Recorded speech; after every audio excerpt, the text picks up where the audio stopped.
નમસ્કાર, આપ જોઈ રહ્યા છો નેશન પ્લસ ન્યૂઝ. હું છું આપની સાથે હેતલ ભગત. ગાંધીનગરમાં મગોડી એસઆરપી ક્વાર્ટર્સ બાદ હવે તસ્કરોએ ચિલોડામાં ત્રાટકીને ચોરીને અંજામ આપ્યો છે. ગાંધીનગરના મગોડી એસઆરપી ક્વાર્ટર્સ બાદ ચિલોડામાં તસ્કરોનો બીજો રાઉન્ડ શરૂ થયો, જેમાં આલમપુરમાં આવેલી શાક માર્કેટની 4 દુકાનોના તાળા તૂટ્યા છે.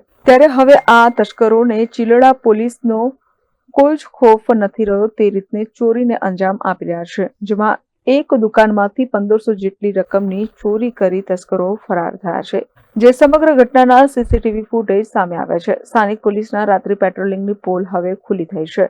કહી શકાય કે 8 દિવસમાં 4મી ચોરીને અંજામ આપવામાં આવ્યો છે. Magodi SRP quarters, Pethapur, green apple hotel, ત્યારબાદ આજે ફરી ચિલોડાના આલમપુરમાં શાક માર્કેટમાં તસ્કરો ચોરી કરી ફરાર થઈ ગયા છે. Bureau report, nation plus news, Gandhinagar. સમાચારોના સતત અપડેટ મેળવવા માટે અમારી નેશન પ્લસ ન્યૂઝની યુટ્યુબ ચેનલને સબસ્ક્રાઇબ કરો, બેલ આઇકન દબાવો અને જોડાયેલા રહો ફેસબુક, ઇન્સ્ટાગ્રામ અને ટ્વિટર પર.